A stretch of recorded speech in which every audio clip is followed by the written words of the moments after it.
बोलिए भोले बाबा की जय और माता पार्वती की जय। 21 अध्याय की कथा है सावन मास की सावन महात्म्य। आइए हम सब मिलकर सुनते हैं। कथा बड़ा ही सुंदर है। कथा बड़ा ही सुंदर है, आप सबको बड़ा ही आनंद आएगा। ईश्वर ने कहा है सनत कुमार, सावन शुक्ल पूर्णिमा के रोज वेदोत्सर्जन उपाकर्म होता है या पौष मास की पूर्णिमा तिथि उत्सर्जन की कही गई है। उत्सर्जन में पौष मास या माघ मास की प्रतिपद तिथि या रोहिणी नक्षत्र कहा गया है। दूसरा समय अपनी अपनी सखा के अनुसार उत्सर्जन था उपकर्म दोनों एक ही समय करना उत्तम कहा गया है। अतः सावन मास पूर्णिमा के रोज उत्सर्जन अभिष्ट था। बभ्रिज सखार्थी उपकर्म में श्रावण नक्षत्र अभिष्ट है। चतुर्दशी पूर्णमासी या प्रतिपद तिथि के रोज या जिस किसी भी रोज सावन नक्षत्र हो उसी रोज रिंग नेदियों का उपाकर्म होता है। आजुर्वेदियों का उपाकर्म पूर्णिमा में था। सामवेदियों का हस्त नक्षत्र में होता है। उपाकर्म गुरु और शुक्रास्त रहने पर ही आनंद से करे। गुरु था शुक्रास्त में पहला उपाकर्म शुभारंभ न करे, यह शास्त्र का मत है।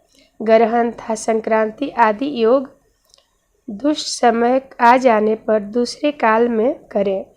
हस्त नक्षत्र युक्त पंचमी या भाद्रपद पूर्णिमा के रोज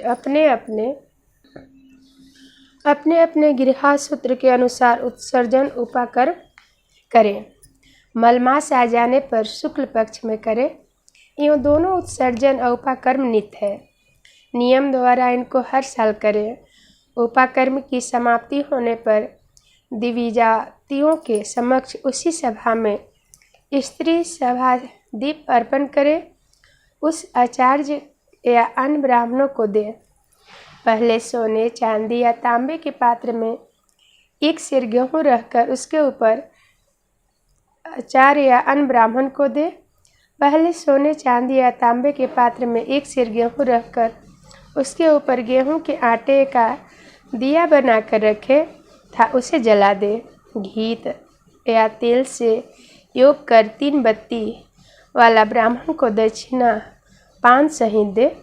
दिया था ब्राह्मण का पूजन कर इस मंत्र से कहे, हे श्रेष्ठ सभादीप, दक्षिणा 5 सहित देव देवार्थ के लिए दिया है।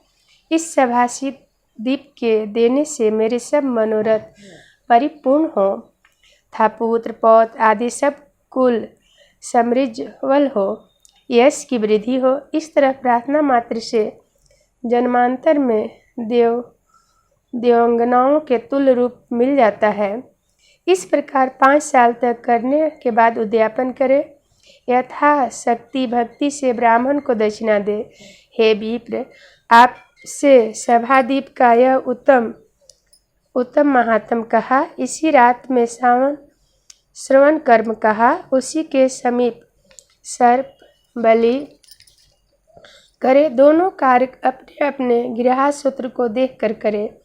उसी तिथि में भगवान हयग्रीव का अवतार होता है। उस रोज हयग्रीव जयंती महोत्सव करें। हयग्रीव उपासक के लिए यह नित्य है। सावन मास पूर्णिमा के रोज सावन नक्षत्र में भगवान हयग्रीव के पहले जन्म लिया। उसी समय संपूर्ण पाप नाश करने वाला सामवेद गाया गया। इस पूर्णिमा के रोज रक्षाबंधन कहा है। यह सब रोगों था सब अशुभों का नाश करने वाला है। हे मुनि शार्दुल, इसमें पुराने इतिहास को आप सुने।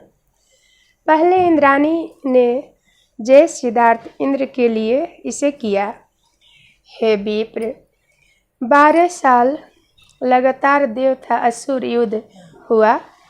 उसमें इंद्राणी ने उसी समय सुरेश्वर को थका हुआ देखकर कहा, हे देव, आज चतुर्दशी है, कल सुबह अच्छा होगा। मैं रक्षा करूंगी, जिसे करने मात्र से आप अजय होंगे। मैं रक्षा करूंगी, जिससे करने मात्र से आप अजय होंगे। यूँ कहकर इंद्राणी ने पूर्णिमा के रोज मंगल आदि का हर्ष देने वाली रक्षा को दाहिने हाथ में इंद्रदेव को बांध दी। इंद्र ने रक्षा बंधवा ब्राह्मणों सहित स्वास्ति वाचन किया, दानव सेना पर चढ़ाई की। क्षण भर में प्रतापी इंद्र ने दानवों को जीत लिया, लोकत्रय में फिर विजय प्राप्त किया। हे मुनीश्वर, आपसे मैंने यह रक्षा का प्रभाव कहा। आगे की कथा में आपको बताएंगे कि आगे की क्या कहानी है, जरूर सुनिएगा। 22वां अध्याय की कथा। कपूरे गौरम करुणावतारम संसार सारम भुजगेंद्रहारम सदा वसंतम हृदयारविंदे भवम भवानी सहितम नमामि, भवम भवानी सहितम नमामि। आइए एक छोटी सी कहानी भोले बाबा के ही बताते हैं। सावन का महीना है। किसी गांव में एक स्त्री रहती थी। वह अपने ससुर के साथ ही रहती थी क्योंकि उसके पति बाहर प्रदेश को कमाने को गए हुए थे। पहले लोग कुआं से पानी भर के लाया करते थे और आने जाने वाले पैदल ही चला करते थे, थक जाते थे। वह बहू उस दिन पानी लेने गई थी और उसे कुआं पर एक राहगीर मिला। वह बोला कि मुझे जल पिला दीजिए, बहुत प्यासा हूँ। इस पर वह स्त्री ने कहा कि आप कौन हो? तो वह व्यक्ति बोला कि मैं पथिक हूँ, राहगीर हूँ। तो वह बोली, नहीं, आप तो पथिक राहगीर नहीं हो सकते। पथिक और राहगीर तो दो ही हैं, सूर्य और चंद्र, जो नित्य प्रतिदिन चलते रहते हैं। तो वह व्यक्ति बोला कि मुझे नहीं पता मैं कौन हूँ, मैं गरीब हूँ। उस पर भी वह बोली कि नहीं, आप गरीब भी नहीं हो सकते क्योंकि गरीब तो दो ही हैं, एक गऊ एक कन्या, जिसे जहाँ दे दो वहाँ चली जाती है। तो बोला मुझे नहीं पता। इस तरह 2-3 लोग आए और सबसे उसने यही सवाल किया और बोली कि जब आप जवाब देंगे तो हम पानी पिलाएंगे, पर किसी ने जवाब नहीं दे पाया। अब उसको लगा बहू को कि सभी प्यासे हैं, अब मैं प्रश्न करके इन्हें तो भ्रमित कर दी, तो इनको जल पिला देना चाहिए। ऐसा सोच के उसके मन में दया भाव आया और वह उन्हें बोली कि चलिए घर चलिए, हम आपको वहाँ अच्छे से कुछ मीठा खिला के पानी पिलाएंगे। और वो ले आई अपने घर। उन लोग को कुछ पहले गुड़ वगैरह दिया करते थे पानी पीने से पहले, तो उसी तरह उसने दी और सबको जल पिलाई। उसके ससुर जी बाहर थे। जब वो आए तो देखे कि वहाँ पर 4 लोग बैठे हुए हैं और वो सबको जल पिला रही है और बड़ा अच्छे से बात कर रही है। अब उसके ससुर को लगा कि मेरा बेटा तो बाहर रहता है और मेरी बहू बेटा के नहीं रहने में इसके मन में गलत विचार आ गया। तो वह रास्ते चलने वाले पथिक को बुलाकर पिलाती है, बातें बनाती है, बात करती है और गलत विचार इसके अंदर आ गया अपनी बहू को, ऐसा उसने सोचा। तो वह अब जाकर अपने वहाँ जो राजा थे उनसे बताया कि मेरे बेटा तो बाहर कमाने गया है और मेरी बहू राहगीरों को बुलाकर अपना मन बहलाती है, बातें करती है, उन्हें खिलाती पिलाती है। तो राजा बोले ठीक है, मैं उसको बुला के सज़ा देंगे या समझाएंगे। राजा अपने किसी व्यक्ति को भेजे कि जाओ उसको ले आओ। बहू बड़ा ही होशियार थे। उन्होंने कहा कि पहले राजा से पूछ के आइए कि वह मुझे किस भाव में बुला रहे हैं, बेटी के रूप में कि बहू के रूप में। तो जो व्यक्ति बुलाने आया था वो राजा के पास आया और बोला कि राजा साहब, जो स्त्री है, बहू है, पूछती है कि आप मुझे किस रूप में देख के बुला रहे हैं, बेटी के रूप में या बहू के रूप में। तो राजा बोले जाओ बोल दो कि बहू के रूप में बुला रहे हैं। तो वह आई और सभा में खड़ा हुई। उसके बाद राजा बोले कि बताओ, तुम्हारे ससुर जी कहे कि तुम लोगों को बुला के अपना मन बहलाती हो, खिलाती पिलाती हो, बात करती हो, पति के नहीं रहने में गलत आचरण करती हो। तो वह बोली कि नहीं, मैं तो पानी भरने गई थी। अब ये पथिक थे, इन्होंने पूछा हमसे, मांगा कि पानी दो, तो मैंने पूछा कि कौन हो। इस पर उन लोगों ने कहा कि मैं पथिक हूँ, राहगीर हूँ। तो मैं बोली कि पथिक और राहगीर आप नहीं हो सकते। तो उन्होंने बोला मैं गरीब हूँ। तो वो भी मैं बोली कि आप गरीब भी नहीं हो सकते। तो फिर मुझे दया आ गया और मैं घर लाकर उन लोग को पानी पिलाई या फिर ले आप जाइए। तो राजा बोले तो फिर बताओ पथिक कौन है। तो वो बोली कि हम बताएंगे पर आप मुझे दंड तो नहीं देंगे ना, हम सारे प्रश्न का आंसर उत्तर आपको बताएंगे। तो बोले कि राजा बोले कि हाँ बताओ। तो बोले पथिक सूर्य और चांद्र हैं जो नित्य प्रति चलते रहते हैं और कोई पथिक है ही नहीं। फिर वो बोले कि गरीब कौन है। तो बोले कि गरीब दो ही हैं, एक कन्या एक गाय, जिसको जहाँ लोग दे देते हैं भेज देते हैं वहाँ पे चली जाती हैं, कुछ नहीं बोलती। तो राजा बड़े खुश हुए, बोले कि और कुछ क्वेश्चन बताओ और प्रश्न के उत्तर बताओ। मूर्ख कौन है। तो बोली कि अगर हम मूर्ख का आंसर उत्तर देंगे तो आप मुझे सज़ा देंगे। राजा बोले नहीं नहीं सज़ा नहीं देंगे, तुम तो बहुत ही ज्ञानी लग रही हो, अच्छी लग रही हो, बताओ।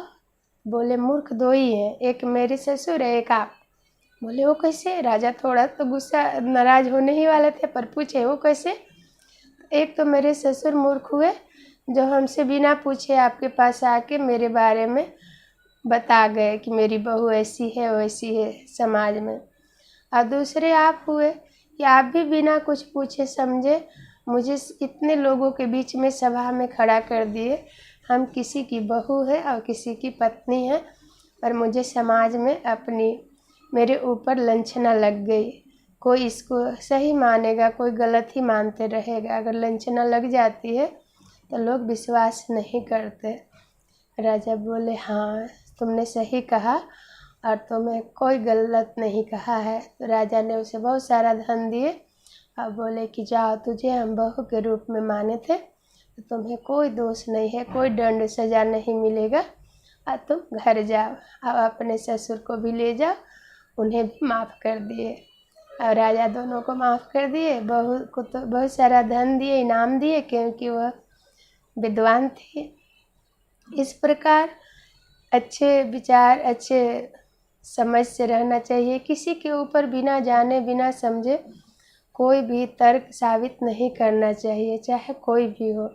पहले सच्चाई जाने उसके ऊपर तभी आरोप लगाएं। बोलिए हर हर महादेव, काशी विश्वनाथ गंगे, भोले बाबा की जय और माता पार्वती की जय। तमेव माता च पिता तमेव तमेव बंधु च शिखा तमेव तमेव विद्या द्रविणं तमेव तमेव सर्वं मम देव देव तमेव सर्वं मम देव देव। हर हर महादेव, काशी विश्वनाथ गंगे। जो कोई भी इस कथा को सुन रहे होंगे, देख रहे होंगे, लाइक कीजिएगा, शेयर कीजिएगा, सब्सक्राइब कीजिएगा और कमेंट बॉक्स में ज़रूर लिखिएगा हर हर महादेव, काशी विश्वनाथ गंगे। यह कथा आपको कैसे लग रही है ज़रूर बताइएगा। जो कुछ भी गलती हो जाए उसे माफ़ करिएगा। हर हर महादेव, काशी विश्वनाथ गंगे।